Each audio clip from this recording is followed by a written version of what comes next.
So here we are with Jan Smejkal. Smejkal. Yeah, Smejkal. you got it. You, Okay, I you got it remember. pretty close. Well, pretty close, yeah. Pretty All good.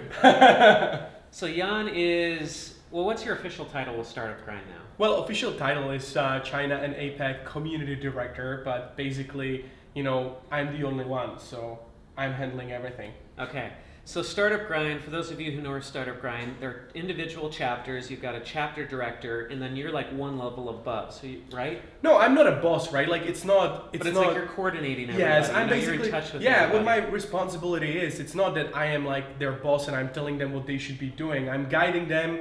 I'm kind of like helping them if they need, and also I'm trying to find as many new directors as possible and basically grow the community, grow the presence of the company, and get sponsorships, partnerships, and whatever it is. So basically, everything. It's kind of like a community role, business development role, and everything all together. And whereas chapter directors are volunteers, like Yes. I was in Hong Kong, Yes. but this is your job. You're doing this full Yeah, time. I'm doing it full time. I'm the only one for all of those 60 cities right now in Asia.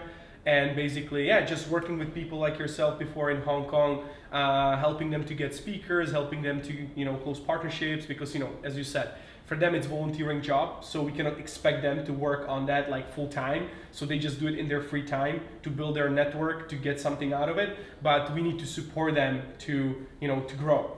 And you've got 60 chapters? We have right now active chapters. We have 50 something in Asia. Plus we have 10 more that are either rebooting, that we're changing the directors, or we are just onboarding them. So we are going to have 60 very, very soon. That's crazy. And Hong Kong's getting rebooted, right? So Hong Kong Keith is moving. Yeah, so Keith is actually moving to Beijing. Uh-huh. So he got a job for United Nations, UNDP. He's going to be building startup ecosystems, helping them build startup ecosystems around the world. And he's still on the team, but we are trying to find somebody who is going to be on the ground and who can push it as well, and who is kind of like into it, who has the time to do that, because that's kind of the biggest constraint, that people that are busy, doing stuff, having companies, having jobs, they're busy to really push the chapter forward. So I'm trying to find somebody for whom it's going to be a good opportunity, Mm-hmm. and who is going to be able to put in the time and push it. Mm-hmm. But the team is there. So you've been doing a ton of traveling lately, going around to a bunch of these cities. You've been in other places. You've been back in Czech and. Yeah, so again, I'm extremely grateful for that. But basically, so now we got to the point that I think we are the best at what we do in Asia, and especially in China. So because of that, we got a lot of opportunities to speak or to go to conferences or to contribute. And also, in China, it's very funny, but we are opening many cities, and we are basically Silicon Valley company, or we are Silicon Valley company because we started in Silicon Valley.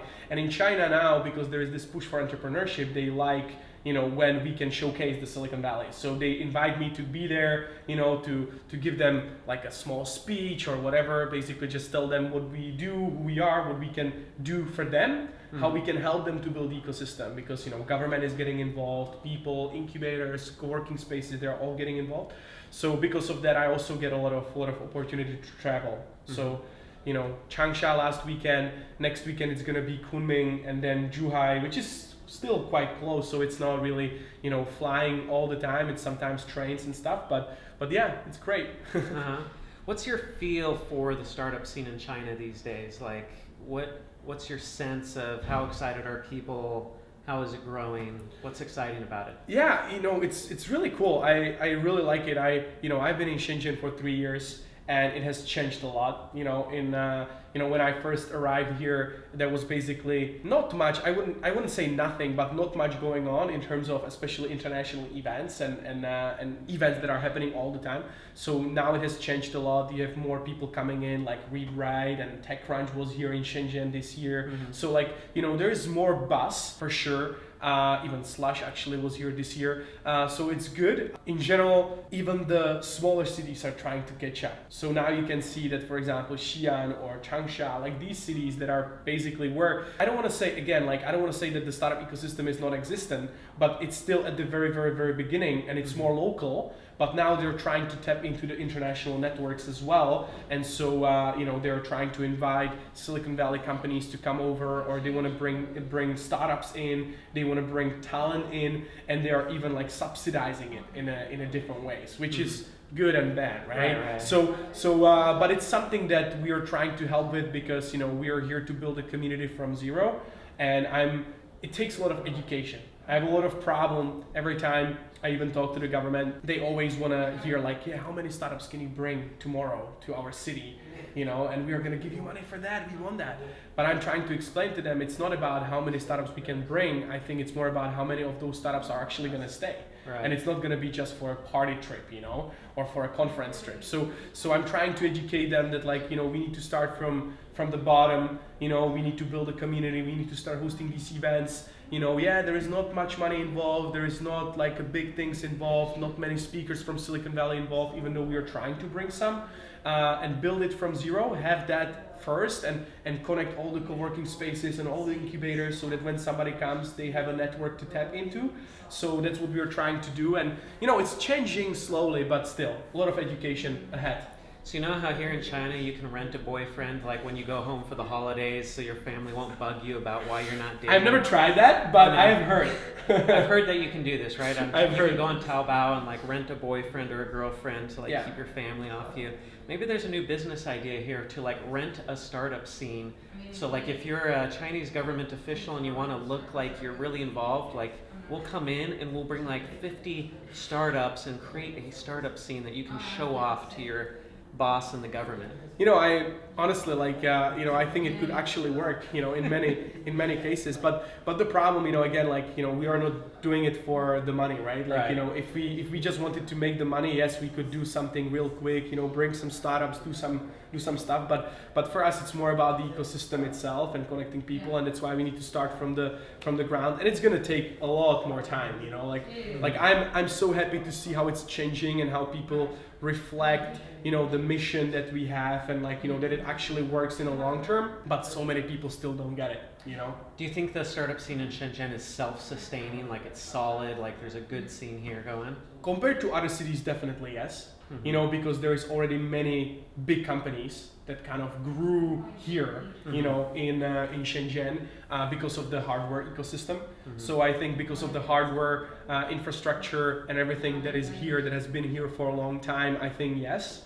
But in general, like when you look at China and when you look at sustainability, I think it's gonna be hard, because right now, there is a lot of money, flowing into the system, but just how many co-working spaces actually make money, or how many incubators actually make money, because you have tons of incubators in China that are trying to do this, right? They're trying to bridge China with the rest of the world. I've met tons of them, and some of them are focusing on fashion tech and this, but what's the real impact? Of course, different companies have different goals, but what is kind of what I'm still trying to understand, or what is interesting or kind of weird, is that because of all of these subsidies, if you are a big real estate company, you can get a subsidy when you put a co-working space in your building, right? Or when you put an incubator in your building. And so some of these big real estate companies, they're doing just that.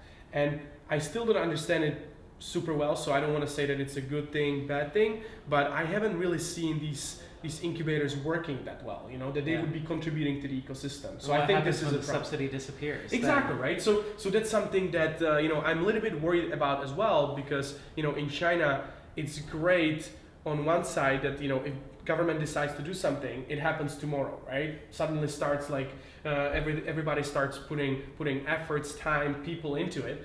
But what if now government says, okay, so we have done that, it didn't work, so we're going to stop it, and now everybody is going to shut it down and Yeah. everything. So what's going to happen to the ecosystem afterwards, you know? And so again, that's another point why, you know, people should be paying attention to more, you know, companies or people like us. I don't mean like just start a brand. There's many other people that are doing community stuff. It's not only us, but I mean these people should be, you know, awarded or should be pushed a little bit more, because they are actually going to stay here no matter what, because they are not really getting money for it. Right, you know? right. So are there any startups coming up in China that you look at and you're like, this startup is actually a legitimate startup that has a chance on its own? Because even like WeChat, as big as WeChat is, with, you know, 20 billion users or whatever, as big as WeChat is, if the firewall were gone and everybody could access Facebook, Twitter, Instagram, everything, like I don't know if WeChat would last a year after that, just because everybody would want to gravitate towards outside stuff. I mean, WeChat definitely. I think it would last. Maybe it would last, Because but it's such a huge ecosystem already. I pay, you know, even foreigners that come to China need to get it, because otherwise you cannot live in China. it's true. So, But you know, I mean, Facebook could innovate. They could adopt all the same stuff. but they haven't done it elsewhere. Why they should do it like here? They don't have any partnerships. It would be hard. It would be It hard might be to. hard, but they Yeah. could. I mean, They we don't, could- they we- could- WeChat definitely has an advantage because of government protection. And they were right? first. And they were first. Now, Taobao to me is a little bit more like, that's a homegrown company that I look at and I'm like, I mean, they would be doing just as well regardless of anything the government's doing, I think. I mean, Kinda. they probably have some government support, I don't know, but they seem like they're a legitimate company that's providing value, and it's not like the government's keeping Amazon out. I mean, Amazon's coming in and stuff. Yeah, just- but Amazon is coming in is kind of, you know. it hasn't really worked out that well. Yeah, So- and they definitely face some problems even with the government and stuff. You know, Yeah. even when you look at the Amazon Web Services, sometimes they're just blocked. Yeah. You know, and you don't know what the reason is. Yeah. You know, and it's slow and it's not really working. Our website is hosted on Amazon, but it's super slow in China. Uh-huh. You know, it's not blocked, but it's super slow. So I look at Taobao and I think that's a stronger company than WeChat, because WeChat I feel like relies on government policy, whereas Taobao is kind of self-surviving. Are there other companies though that you would look at and say, you know, this company, regardless of anything the government's doing, subsidies, the Great Firewall, no matter what, like this is a great company with a great future, regardless of anything else, because they've got fundamental stuff going it's hard to say regardless of everything, because you actually don't know what's that everything, right? Yeah. You don't know what's coming in, you don't know how many subsidies, if they get any. So it's really hard to say like without that, because I don't even know what's going on. But when you look at companies that actually innovate or that actually have some products that are pretty cool, then you know you could say like, yeah, these companies could have a shot, or they are already trying to go abroad. So you know, when you look at like a startup here in Shenzhen, so Insta360, right? Like it's a VR and 360 camera, and they're doing pretty good job. Even Facebook recommends them as an official equipment for VR or for 360 videos to have a great experience as a user. So that's a good one, and it's a pure Chinese company. It's 2 Chinese founders, and they have international team now. They hired a bunch of international guys to do marketing for them abroad, but it's a pure Chinese company. You know, then for example, when you look at those electric cars, you know, like BYD and this, like it's not a startup, of course not, but you know, it says that like their batteries are one of the best in the world. You know, because they have this scale. And when you look at Shenzhen, like Shenzhen is one of the number one, or one of the top cities when it comes to electric vehicles on the ground, like even buses and everything. You don't see it you don't see it in many. I don't see this anywhere else. Yes. But, I mean, I take electric taxis all the time Yeah. here. I get on electric buses all the time. Like it's normal. Yeah, it's probably not like, you know, the same quality as Tesla when you look at it, you know, when those I don't know what's the range of the batteries, but it's sad because they have that scale and they have those capabilities that they can invest into the R&D, that they actually have the product that they have is one of the best in the world. So that's interesting, but I don't know how they are thinking about global strategy. I think they're kind of global company already. I think they need to have some sort of supply, some sort of customers abroad. But I really don't know like the details. But it's pretty cool. You know, some other companies. There's another Chinese company, Smejkal. They're doing this education, STEM education, robots kind of thing. That's cool. Another company, Seed Studio. That's also a Chinese company, and they're selling, you know, like electronics parts all around the world. They're pretty big already. They also like do co-working spaces here, maker spaces and stuff like that. So there is a bunch of companies that are purely Chinese, but also trying to be pretty international. But you know, who is gonna compete with who? I don't know. What do you see at the Startup Grind events? Like, what type of startups do you see as you go out? Like, what are people excited to be starting today? What are the kids into? I think the trends, I always get this kind of question is, the trends are usually the same. Mm-hmm. It doesn't matter if it's US or if it's China. Everybody talks about the same stuff: AI, VR, AR, and all of these things, right? It's like the trends are not super different. I think what is different is the execution, maybe, or even when you look at e-commerce, right? E-commerce is a trend, kind of.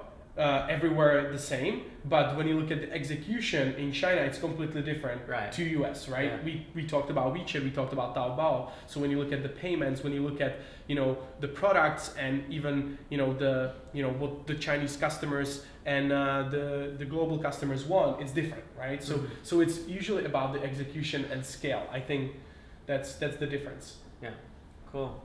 Awesome. Anything else exciting going on in China these days? Well, there is so many exciting things, So we are now in talks with a couple of companies to do our first big conference next year in China. There is more and more conferences coming. So like Slush just happened, but also TechCrunch is gonna happen in Shanghai. Then the Mars Summit is kind of like on the way. So it's gonna happen in Shenzhen very soon, and then there is gonna be this Dragon Forum event again, which is more kind of for executives, that want to learn something about China, even for Chinese executives that want to learn something about global scene. So these things are happening, and it's great. It's great for the ecosystem. Mm-hmm. Cool, awesome. Well, thanks for being on my vlog. Well, thank you for having me. Cheers.